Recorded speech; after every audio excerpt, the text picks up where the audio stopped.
Olá pessoal, então para finalizar a nossa aula 11, vamos ver mais algumas situações que são e não são espaços vetoriais. Bom, nesse exemplo 5, você já vê, né, o conjunto que a gente está trabalhando igual ao R2. Não sei se vocês lembram, mas a gente trabalha o R2 lá em geometria analítica, né, e frequentemente a gente diz, a gente está trabalhando no plano, né, x e y, né? Essa situação aqui. Então, tudo bem. A gente sabe que os elementos que estão lá, os vetores, né, são descritos por duas coordenadas, que em próximas aulas a gente vai definir isso de uma perspectiva da álgebra linear. Mas, pensando no seguinte, usando as operações usuais de soma e multiplicação, vamos verificar que o R2 é um espaço vetorial. E como é que eu posso fazer esse teste, né?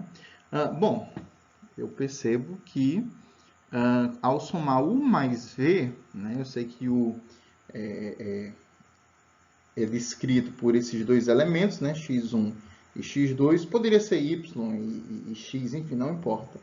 Né? Mas a primeira entrada é x1, a segunda entrada é x2. Nesse segundo vetor, o vetor v, a primeira entrada é y1 e a segunda entrada é y2, certo? Então, ao somar esses dois elementos, a gente aprende lá em geometria analítica que é coordenada por coordenada, né? Então, fica x1 mais y1, x2 mais y2. E olha que interessante, você percebe que o resultado, né, esse x1 mais y1, x2 mais y2, é um elemento que pertence ao R2, né, porque tem duas entradas também, né? E o mesmo acontece também ao multiplicar ele por um escalar, né? Se eu multiplicar, por exemplo, o U por A, né, esse A ele entra em cada uma das coordenadas e o resultante disso continua sendo um vetor com duas entradas aqui, né? Ou seja, continua sendo um elemento do R2. Então, a gente sabe que é válida a operação comutativa, né? A gente sabe que existem vetores opostos, esses elementos do R2, né? A gente sabe também que existe o elemento neutro, né? Que no caso seria quem? 0 e 0, né? Esse aqui seria o elemento neutro. Enfim, todas as operações que definem um espaço vetorial, elas são aplicáveis no R2. Então, a gente conclui que o R2 é um espaço vetorial. E o Rn? O Rn também é um espaço vetorial, né? Utilizando as operações usuais de soma e adição, a gente pode usar a mesma analogia. A única diferença é que do lugar de duas entradas a gente vai ter n, né? Esse n pode ser 1, que seria os reais, o R2 seria o plano, o R3, que seria o espaço, né? Que a gente também vê em geometria analítica, aquele x, y, z, né? Então, R4, a partir do R4 a gente não consegue visualizar geometricamente, né? Mas o melhor seria mais complicado visualizar geometricamente. Então, você pode ter vetores, na realidade eu ainda não justifiquei, mas olha, a operação de soma é válida e a gente pode usar o mesmo argumento do exemplo 5, né? Olha, se eu somar um vetor U do Rn com o vetor V do Rn também, eu posso somar primeira entrada com a primeira entrada, o resultado fica isso, segunda entrada com segunda entrada, o resultado fica esse outro, até a última entrada, né? Xn mais yn, a gente tem exatamente essa situação. E para o caso da multiplicação, idem, né? Ao multiplicar alfa vezes um vetor U com n entradas, esse alfa ele vai em cada uma das entradas, as n entradas, né? Ok, aí alguém pode dizer, mas professor, isso é usado no nosso cotidiano? Isso é usado na vida real? Sim, é usado. Um exemplo que a gente pode imaginar é, por exemplo, o caso quando a gente considera o espaço e o tempo, né? A gente vai ter aí 4 entradas, um espaço vetorial R4, né? Você tem altura, largura, comprimento e tempo, seria, por exemplo, a quarta dimensão. Ou, pronto, quando você tem, no caso da engenharia, um circuito elétrico, né, com alguns resistores, e eles podem variar de valor para você analisar o comportamento do seu sistema. Então, essas várias variáveis, elas podem ser entendidas numa perspectiva vetorial. Ou quando você está modelando fenômenos com muitas variáveis, muitas vezes você procura funções ou expressões vetoriais, né, com várias variáveis. Por exemplo, aquela pressão, temperatura, né, quantidade de elementos, né? E você tem algumas variáveis que você pode entender também como vetores, tá certo? Então, o Rn também é um espaço vetorial. E são válidas as operações comutativas, associativas, existência do elemento neutro, existência do elemento oposto, enfim, todas as 8 propriedades que a gente já viu nos vídeos anteriores. Bom, a gente está quase terminando, mas um outro exemplo muito útil é o espaço vetorial das matrizes. Eu não sei se você já pensou sobre isso, só que aquelas 8 propriedades também funcionam para matrizes. Como assim? Olha, imagina que você tem, eu vou chamar aqui a matriz, por exemplo, A, né? A matriz A é A11, A12, até A1N, pronto. Aí você tem A21, A22, até A2N. Então, você vê que ela tem N colunas, né? Aí eu vou aqui, olha, para a linha. Você tem AM1, então você tem M linhas, né? AM2, até a última, né? Que é quanto?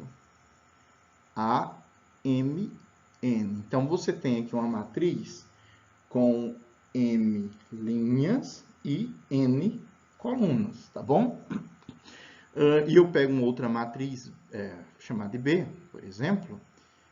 Poderia ser qualquer outro nome, tá certo? Mas vou chamar de B também e tem a mesma propriedade. Vou chamar B11 até... Aí eu vou resumir um pouquinho para a gente não perder muito tempo. Mas não, na realidade eu vou adicionar esses elementos para vocês não terem dúvidas. B12 até B1N.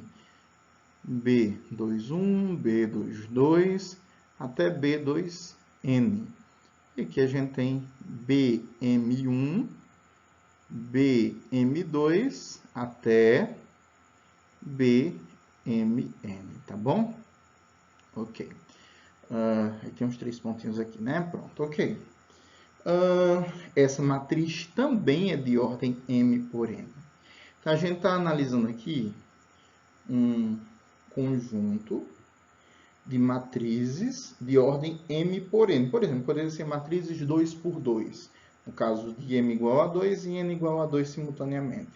Então, lógico que a gente só pode comparar e fazer operações com elementos ou com matrizes de mesma dimensão. Não faz muito sentido você somar uma matriz 3 por 2 com a 2 por 2, por exemplo. Tá bom? Então, olha, a operação de soma, quem seria A mais B? Então, a matriz A mais B, ela não deixa de ser uma matriz M por N. Por quê? Porque você continua tendo A11 mais B11, ou seja, esse elemento ele é somado com o elemento que está na mesma entrada, né? Ou o B12, antes disso é o A, né? A12 mais o B22, ou B12 também. E você faz isso até o último elemento, né? não tem esse mais aqui, calma. A, 1n mais B, 1n também. Ok. Aí você faz a mesma coisa com o A21 mais B21, o A22 mais o B22, até o A2n mais o B2n. E vai fazendo até a última linha e a última coluna, né? Aqui, AM1 mais BM1, AM2 mais BM2, né? Você está na linha 2, ou na linha M, coluna 2, né? E faz isso até o último elemento, né? Que é quem? O AMN mais o BMN. Pronto. Aqui, os 3 pontinhos, né? Pronto, ok. Então, você percebe que, ao somar uma matriz M por N, com outra matriz M por N, o resultado continua sendo a matriz M por N. Ela não sai dessa dimensão, ela não se transforma em uma matriz, sei lá, M por H, por exemplo, né? Ela continua sendo uma matriz de mesma dimensão. E a mesma coisa é válida, por exemplo, se você multiplica por um escalar. Deixa eu apagar aqui para a gente ver. Eu vou deixar esse valor de A para a gente poupar tempo, né? Mas, por exemplo, eu pego um alfa qualquer, pertencente, por exemplo, aos números reais, que a gente está trabalhando aqui com espaço vetorial real, mas se a gente fosse usar o espaço complexo, não teria problema nenhum, né? Então, eu pego um alfa pertencente aos reais, e se eu multiplicar alfa vezes A, você percebe que o alfa ele entra em todas as entradas, né? Olha, ele vai entrar em todas essas entradas e a matriz continua tendo ordem M por N, não se altera. Então, existe, a gente está usando, lógico, a operação usual, né? Então, existe a comutatividade, a associatividade, existe o elemento nulo. Quem seria o elemento nulo das matrizes? Seria tudo zero, né? 0, 0, até 0, 0, 0 até 0, 0, 0 até o 0, né? Que seria a matriz nula da ordem M por N também, né? Existe matriz oposta, né? Matriz tal que quando você soma com a matriz oposta a ela, resulta a matriz nula. Se você multiplicar uma matriz por 1, por exemplo, você percebe que ela não se altera. Alguém pode perguntar o seguinte, mas professor, eu sei que ao multiplicar uma matriz por outra, não é válida a comutatividade, né? Ou melhor, nem sempre, né? Existem algumas exceções. A vezes B é diferente de B vezes A, né? Mas, não sei se vocês lembram, a gente não falou de uma propriedade como essa, né? A multiplicação não é entre vetores, nas condições de espaços vetoriais. As condições que a gente vê aqui foram em relação a um escalar vezes a matriz, tá certo? Então, não se preocupem, porque nesse caso a gente não está trabalhando com multiplicação entre duas matrizes, por exemplo. Tá bom? Então, a gente está bem pertinho de terminar, mas só para completar mais um pouco os elementos aqui, que podem ser entendidos como vetores ou como espaços vetoriais, considere agora o espaço dos polinômios de grau menor ou igual a n, né? Aqui, olha, seja V igual ao espaço Kn, né? Poderia ser Pn, ou enfim. Então, aqui você tem os polinômios de grau menor ou igual a n, com as operações usuais de soma e multiplicação por escalar. Então, a gente vai ver que esse, de fato, é um espaço vetorial. Tanto que, se eu tiver esse polinômio aqui e somar com esse polinômio Q, o que vai acontecer, né? A gente consegue ter como resultado um novo polinômio com grau menor ou igual a n. Professor, por que não igual? Calma que daqui a pouco eu mostro no exemplo. Então, quando eu somo aqui esse polinômio com esse segundo, A0 pode ser somado com B0, né? A1x pode ser somado com B1x, aí eu evidencio esse x, né? Aqui, olha, eu posso deixar ele nesse formato, né? Aí eu vou fazendo termo a termo e, para finalizar, né, o grau mais alto, né, eu evidencio também, né, a n com o bn, né, e vezes x elevado a n. E para multiplicação, acontece a mesma coisa, né? Se eu tiver um número qualquer e multiplicar pelo meu polinômio, esse número ele vai multiplicar cada uma das entradas, certo? Então, a gente sabe que eu posso, por exemplo, comutar esses dois polinômios, eu sei que existe um polinômio nulo, mas qual vai ser o polinômio nulo nesse espaço vetorial? Vai ser 0 elevado a x, na realidade só 0, né? 0 mais 0x mais 0x ao quadrado até o último, né? Mais 0x elevado a n. Esse aqui é o elemento nulo, o zero, né, do espaço vetorial dos polinômios de grau menor ou igual a n. Né? Aí, eu sei que existe elemento oposto, porque, por exemplo, se eu somar p com um polinômio menos p, o resultado vai ser o vetor nulo. Eu sei que é distributivo, enfim, todas aquelas propriedades 8, né, e eu recomendo que vocês verifiquem isso, fazem com que a gente conclua que isso é um espaço vetorial. Né? Ok. Mas a pergunta que foi feita era por que o espaço ele tem que ser menor ou igual a n. Aí eu ilustro isso com esse exemplo, né? Imagina o seguinte, você já vê um espaço dos conjuntos dos polinômios de grau 3. Não é menor ou igual a 3, é de grau 3.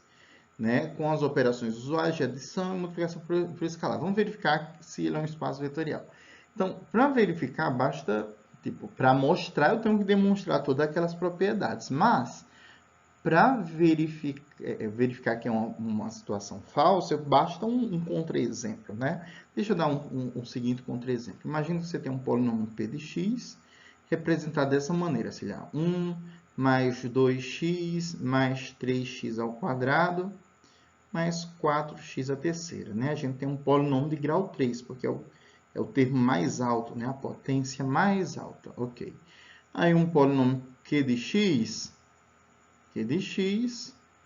sendo, sei lá, 3 menos 2x ao quadrado, pronto, aqui, ó, menos 4x a terceira. Então, esse segundo polinômio, o polinômio q, também é um polinômio de grau 3. O que acontece se eu somar esses dois polinômios? Porque, pela definição do espaço vetorial, obrigatoriamente o resultado deveria estar dentro do espaço também. Mas olha o que acontece. Quando eu somo o p de x com o q de x, o resultado dá 4, aí aqui, olha, dá mais x ao quadrado, só que aqui, olha, esse se anula com esse. E qual é o grau desse polinômio? O grau desse polinômio é 2. Né? Você tem um polinômio de grau 2.